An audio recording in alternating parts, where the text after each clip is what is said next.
Saúde digestiva. Oferecimento: Clínica Qualos. Saúde ao aparelho digestivo. Hoje vamos conversar sobre um tema essencial na reabilitação de cuidado integral de muitos pacientes. O uso de vias alternativas de alimentação, como a sonda enteral ou a gastrostomia. Para isso, recebemos duas profissionais que atuam diretamente nessa área. A nutricionista Patrícia Flores, especialista em terapia nutricional enteral, e a fonoaudióloga Vanessa Elias. Vamos entender como a atuação conjunta da equipe multidisciplinar, incluindo o gastroenterologista, transforma o cuidado e melhora a qualidade de vida desses pacientes. Bom dia, sejam bem-vindas novamente ao quadro Saúde Digestiva. Patrícia, em que situação a equipe considera necessário a introdução de uma via alternativa de alimentação e qual é o papel da nutricionista nessa decisão? Sim, Paulo, atualmente, as vias alternativas de alimentação, seja via sonda, gastrostomia, como tu falaste, elas estão muito bem definidas, dentro dos consensos, das orientações dos serviços de nutrição, de fonoaudiologia. Então, a gente precisa pensar nesse paciente, primeiramente, se ele está atendendo, se ele está conseguindo consumir de forma via oral, de forma fisiológica, todas as necessidades, seja de calorias, de proteínas, de vitaminas e minerais. A partir do momento, e aí por N situações, esse paciente não vai atingir essa necessidade, nós vamos pensar numa via alternativa. Então, é fundamental a avaliação de um profissional, de um nutricionista, encaminhado muitas vezes pelo médico ou por um colega como um fonoaudiólogo, para ser avaliada essa necessidade, esse consumo alimentar e verificar a necessidade, então, da via alternativa.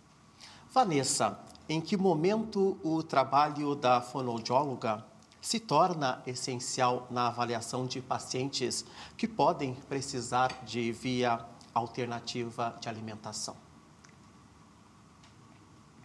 Paulo, eu penso que o fonoaudiólogo vai se inserir quando a ingesta pela boca, via oral, ela está sendo arriscada, ou seja, põe a saúde como um todo e a saúde respiratória do paciente em risco. Então, são as famosas broncopneumonias de aspiração, onde o alimento, ao invés de ir para o esôfago, vai para o pulmão. E, por algum motivo, então, esse alimento está desviando e está indo para o pulmão. Desculpa. Ou quando essa via oral está sendo ineficiente. O que ele consegue comer é uma determinada consistência e aí a família ou a equipe não está se dando conta que o resto das consistências dos alimentos ele não consegue comer com segurança e ele deixa de comer, dando preferência, por exemplo, aos alimentos mais macios, evitando os líquidos, evitando o sólido, que é seco. E daqui a pouco essa quantidade de alimentos, dessa consistência, a não ser que seja pensado pelo nutricionista, ela se torna ineficiente. Então, ele come, não come com segurança, e aí pode aspirar, ou ele come, mas não come o certo. Para evitar uma aspiração, ele come o que ele consegue, só que dele não se nutre e não se hidrata. Patrícia, quando falamos em terapia nutricional enteral, quais são os principais cuidados para garantir que o paciente receba o suporte adequado, tanto em termos de volume, densidade calórica e proteínas, quanto em segurança? Sim, Paulo, existem N cuidados e é fundamental o trabalho de toda a equipe, por isso que lá na clínica, na Qualos, nós temos essa equipe multidisciplinar, não só o gastro, mas a fonoaudióloga, a nutricionista, a psicóloga, que também, em muitos casos, vai ser fundamental para esse paciente entender que muitas vezes ele vai se alimentar somente pela sonda e que os cuidados, principalmente de atender o volume prescrito pelo nutricionista e da alimentação, que é uma alimentação especializada, industrializada, que esse paciente não vai bater uma comida no liquidificador, passar pela peneira, para passar pela sonda, que são coisas que a gente ainda vê no nosso dia a dia, é fundamental que ele tenha, então, todo o acompanhamento dessa equipe para que, de fato, a gente possa verificar se o volume que foi prescrito está sendo administrado, se esse paciente está absorvendo, né, da forma como a gente espera esses nutrientes, acompanhando através do ganho de peso, né, da avaliação do fonoaudiólogo para ver se esse paciente tem segurança daqui a pouco, né, Vanessa, para reintroduzir uma via oral e o que ele pode comer, né? O fonoaudiólogo é um profissional hoje que define a consistência, a segurança desse alimento, não é o nutricionista, né? Eu sempre falo isso para os pacientes. Então, a gente precisa sempre estar atento, né? O que esse paciente está usando pela sonda, o volume e se isso é o suficiente para a reabilitação desse paciente.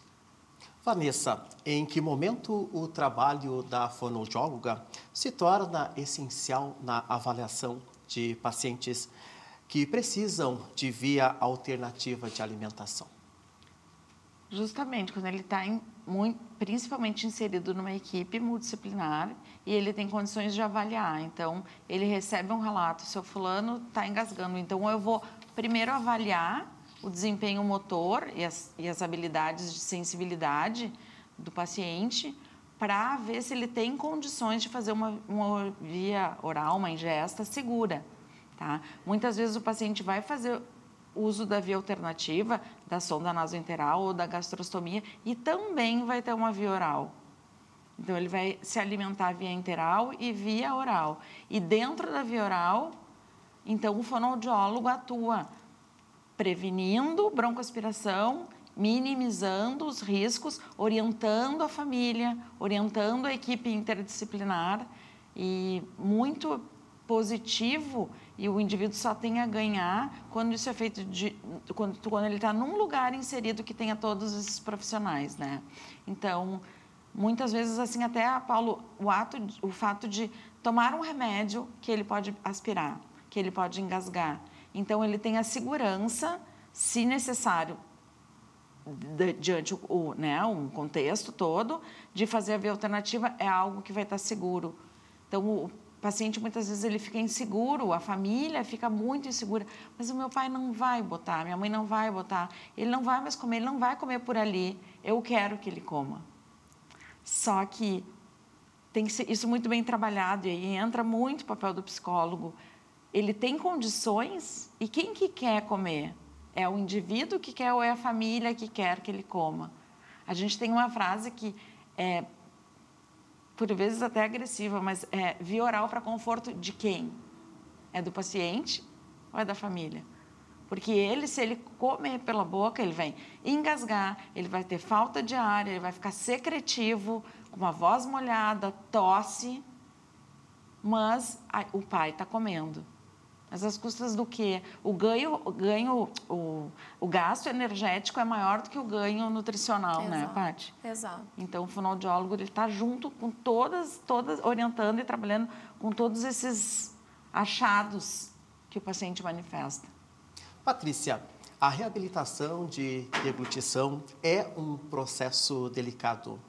Como o trabalho em conjunto com a nutricionista e o gastroenterologista pode favorecer retorno seguro à via oral?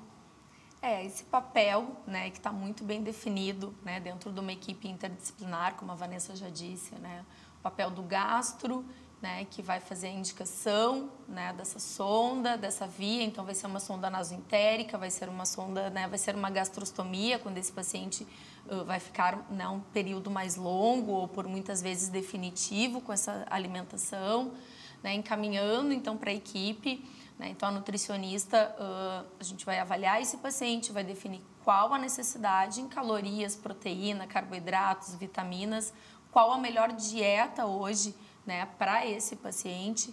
O fonoaudiólogo, né, eu sempre brinco, não tem como trabalhar sem, né, um fonoaudiólogo ao lado, principalmente para esse perfil de paciente. Então, a gente trabalha diariamente conversando sobre evolução, se esse paciente tem condições de manter a via oral, seja uma via oral de conforto ou não, como a gente vai trazer isso para os familiares, e muitas vezes o psicólogo ele vai fazer parte também dessa atuação, dessa conversa, essa conferência familiar, né, como a gente fala.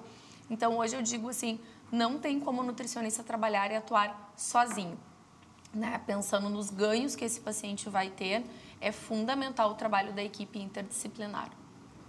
Vanessa, quais sinais de risco para disfagia e aspiração a fonoaudióloga observa e que podem indicar a necessidade de suporte enteral temporário ou permanente? Tá.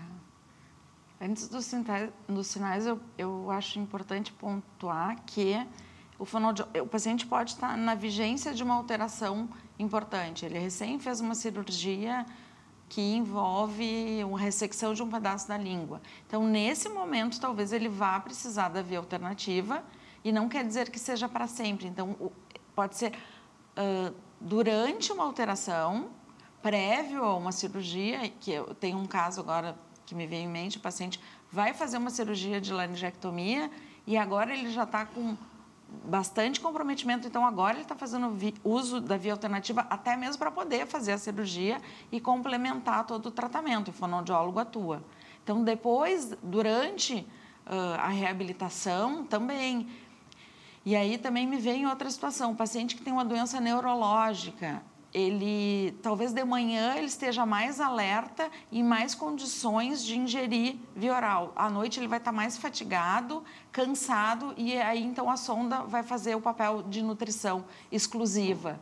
Então todas essas possibilidades têm que ser equalizadas. E muitas vezes a questão que se fala, como eu disse antes, o prazer alimentar. Muitas vezes ele não tem condições, mas se chegou à conclusão que nesse momento, muitas vezes no final de vida, ele vai ter o prazer alimentar para, única e exclusivamente, ter prazer e não se nutrir. Então, se isso está em conformidade, não tem problema. Mas de sinais a gente pode pensar assim para as pessoas ficarem alerta. Uma alimentação muito demorada. Eu fico 2 horas alimentando a mãe. É muito tempo. Ela não está tendo um bom aproveitamento dessa alimentação.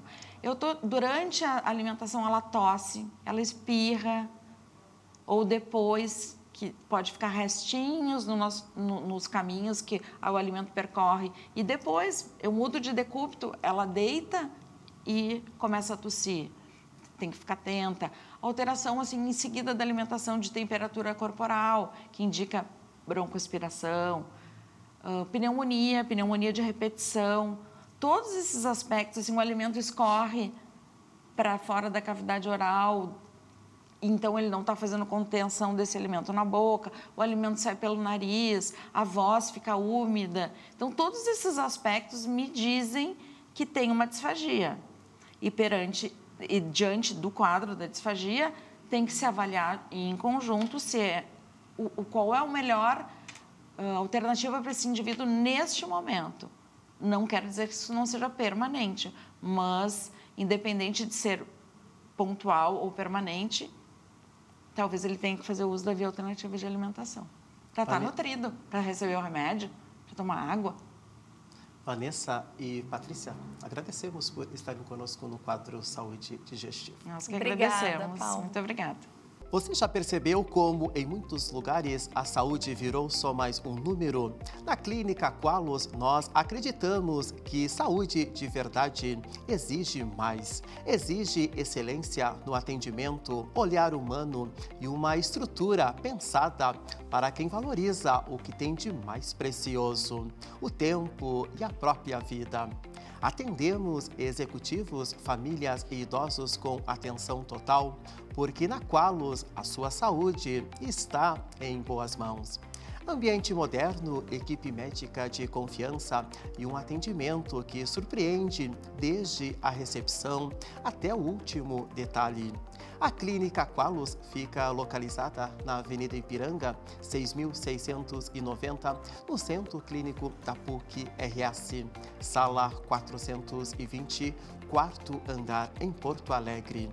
Para saber mais sobre os serviços, siga a Clínica Qualos no Instagram, @Clínica Qualos, ou entre em contato pelo telefone 51 3195 2843 ou através do WhatsApp 51 99973 7998. Clínica Qualos, mais que cuidado, um compromisso com a sua tranquilidade. Saúde digestiva. Oferecimento: Clínica Qualos. Saúde ao aparelho digestivo.